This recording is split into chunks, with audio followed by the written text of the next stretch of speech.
Hello and welcome back. This is Series 2.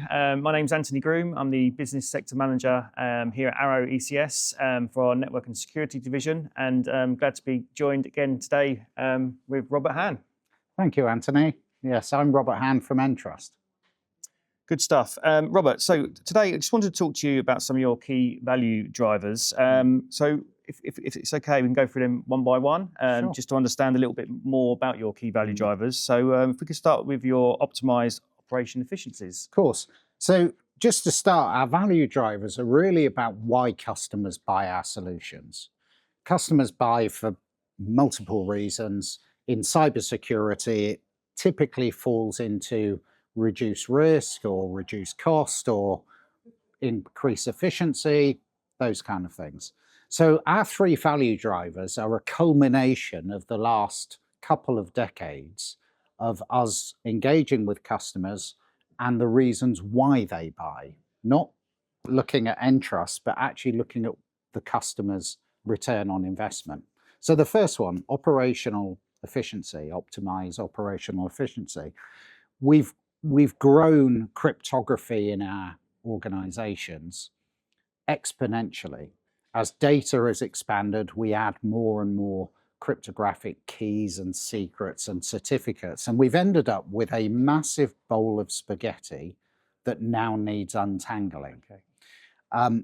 Cryptography lives at multiple layers in the stack, in the chip, the operating system, the network, the application. So that gives you an idea of the complexity of that bowl of spaghetti. But the real message that we always tell our customers is that cryptography is your first and last line of defense. Your last line of defense, you encrypt data, so if it's stolen, it's encrypted. It can't suffer a ransomware impact.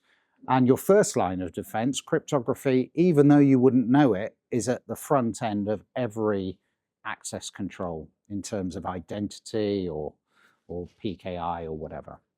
Now, because of this complexity, organizations are suffering, trying to untangle that mess and make sense of it and understand what cryptographic assets, keys and secrets and certs protect what data is really hard, because we've kind of lost control over the last couple of decades because we've made cryptography too easy. So optimizing efficiency is about bringing it back under control and streamlining, getting better visibility of all the cryptographic assets, what they protect, that's critical, is the context, and then being able to manage their life cycles. Because you roll over a key maybe every transaction, or roll over a certificate once a year. And because you've got tens of thousands of them, you need the ability to operate that efficiently. That's what all optimize operational efficiency is all about.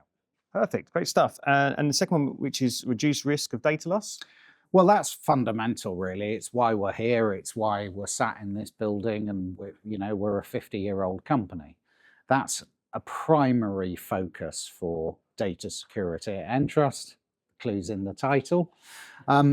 There are many, many ways you can reduce the risk of data loss. It can be in terms of preventing a breach, or it can be reducing the damage after a breach. Because let's face it, everyone's being breached these days. So if you are breached, encryption plays a huge part in reducing the damage. So it can prevent lateral movement, so you can't access another more juicy part of the network, or it can be the very fact you've encrypted the data and therefore, well, they've stolen encrypted data, I've lost nothing. At the front end, the prevention is all about strong controls. And so there is a lot of governance, people and process as part of data, reducing data loss. It's not just tech.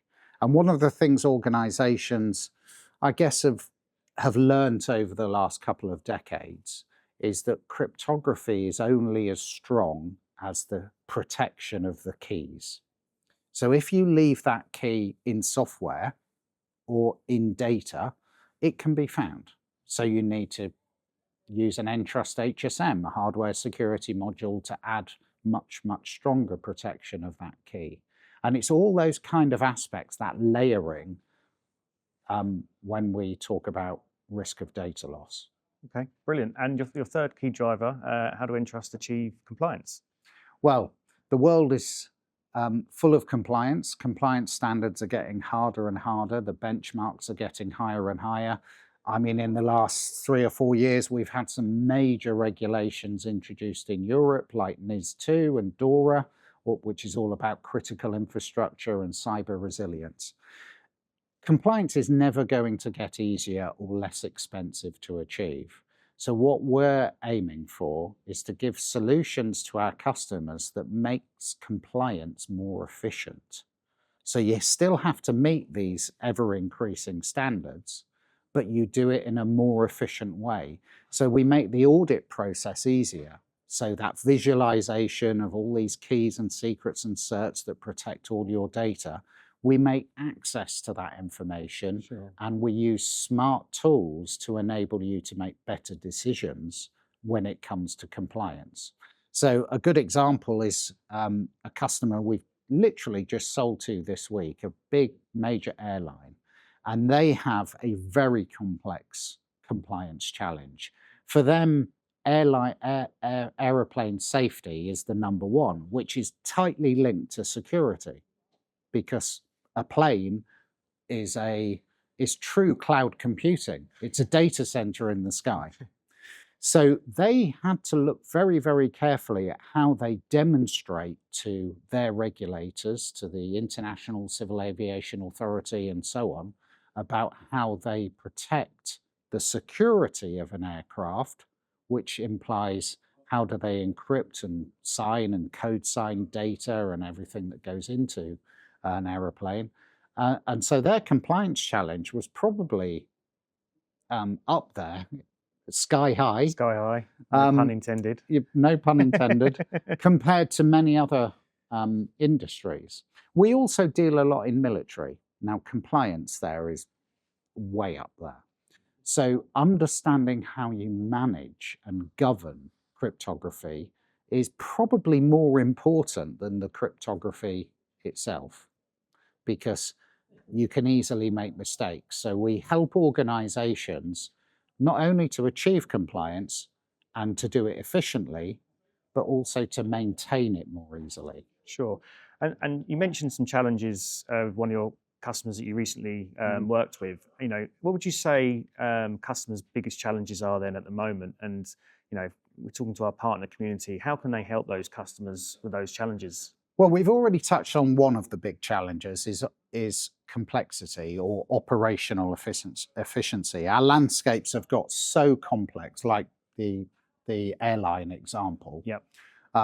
You know, this is an airline with over 100 group companies, all with different asset management, data protection requirements, regulations, and so on, that they have to somehow unpack and provide solutions that enable them to meet all the standards across that huge landscape. So operational complexity is definitely up there with the challenges that customers face. The other one is interesting, AI. Okay. Is it a bubble? AI is really exposing bad practice in data security. Because of this race to get a return on investment, you've spent all this money on AI, you want to see some results. And the data that is used to train your large language model or large language models, so you're combining lots of data, is probably full of static keys and secrets. Well, not full, but they'll absolutely be in there. And there's been studies that have discovered training data to include 60,000 static keys. Now, a static key is like finding a key on the street, but also knowing the address that that key works with. Yeah. So this is a culmination of bad practice over many, many years. So AI is really shining a light on good data security governance, because as we race to get returns, we must stay true to those foundational aspects of data security, which is quite hard when you're being pressured to deliver and you spent this money and the board want results. That's another one. And the next one is a really, really big one. I mean, it's probably the most exciting thing that's ever happened in cryptography, and that's quantum computing. So quantum computing is coming. The largest organizations have quantum strategies. So they've built quantum strategies, which is about understanding what advantages, how much more money they can make, how much more efficient, how more innovative they can be with quantum computers. HSBC have done a study. They did a pilot with quantum, and they were able to determine that they could be 34% more accurate on bond trading with a quantum computer. And that translates into probably tens of millions of dollars of profit. So quantum is really, it's almost like the fifth industrial revolution. It's almost like the invention of the semiconductor all over again. So boards have to prepare for quantum, and part of that preparation, because quantum computers can break today's cryptography, is changing all the cryptography that we're using to protect the data. Well, not entirely all, but most of it. And that enables you then to enjoy all of these wonderful advantages of quantum, because if you haven't prepared, you're going to have a huge data breach if you haven't had that already. Sure. So just to pick up on a couple of bits then, in terms of industries, we've mentioned aviation, defence, finance, banking. If we're talking to our partners, where would you say to them that we should target or focus from an end user point of view in this market? Because it seems to be spread quite across multiple areas. So what advice would you give them and where to target? Well, there used to be a saying, follow the money. Today, we follow the data. And in fact, if you want to take that one step further, it's follow the regulation. So the reason why achieve compliance is one of our key value drivers is a strong hint of where to go fishing for opportunities with Entrust solutions. We're typically deployed in critical infrastructure, in banking and finance, where it's highly regulated, in energy, in telco, which is critical infrastructure, in government. So wherever there are strong compliance requirements, Entrust is there. And that's the first place to go and look. But that doesn't mean to say that non-regulated organizations don't have huge risks of data loss that could cause them embarrassment, cost. I mean, I read an article yesterday morning. It was Verizon's data security report. And 80% of SMBs, so small, medium businesses, that have been suffered a ransomware attack. The average cost of an attack now is about $5 million, are adding that cost to the price of their products. So retailers, not necessarily a regulated industry, are having to add the cost of ransomware attacks to the price of their products, making them less competitive. Now, there's a place where we can prevent certain ransomware attacks or have encrypted the data so the data stolen is worthless. So again, it could almost be any industry, but the best place to focus is anyone who's regulated. Regulated. Okay, thanks for that. And final question for today's series. These key drivers of yours, how do these translate into tangible benefits for customers and partners? Could you give us a little bit on that? I mean, each one has a cost benefit. I mean, there is, of course, all of them are about risk reduction, but it's very hard to put a number on risk because you don't know which attacks you've avoided by choosing Entrust, so therefore it's quite hard to add up. However, if you look at operational efficiency, if you operate too many cryptographic ecosystems each one has to be audited, each one has to be managed, each one has to be monitored for compliance or lifecycle management. That's just adding extra overhead. So if you can consolidate and have fewer, more capable cryptographic solutions, such as a cryptographic security platform that kind of does everything, then you're able to be more efficient and you will save money in terms of time and effort managing. You'll also, picking up on the achieve compliance, by having more information with context all in one place with our cryptographic security platform, which is a bit like a tool of tools. So it amalgamates all of this information that you need to understand what cryptography protects what data. By bringing that all into one place into a single dashboard, your auditors only have to look in one place instead of 40 places. Now, auditors are quite highly paid individuals, very highly skilled, and quite rightly. So if you can do more with less, if they only have to look in one place and an audit moves from a 2-day effort to a 1-day effort, you've got direct savings. You have a choice. Have less auditors. More than likely, though, you'll pick audit more.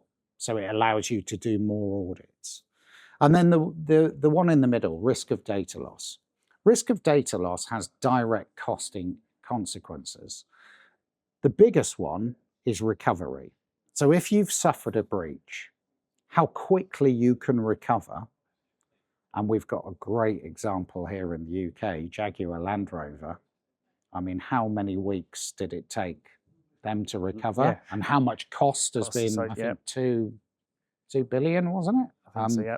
You know, all this supply chain were affected and, you know, if you think of that level of disruption, that pales the cost of good data security into insignificance. I've got another quick example.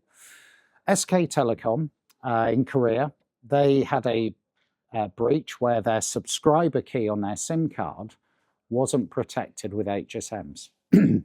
The result was the adversary was able to get all of yours and mine, if we were Korean, personal data, name, address, date of birth, all that kind of stuff that your mobile phone company collects on you. They got a $100 million fine. But worse than that, they had to replace 26 million SIM cards. And you think about the cost of provisioning a SIM card, buying it in the first place, securely delivering it, all of that, again, pales into insignificance the cost of a cluster of HSMs that would have prevented that. No, brilliant. Well, excellent. Robert, it's always been a pleasure. Thank you very much for joining us today. And look forward to catching up with you again soon. Thank you. Thank you, Anthony.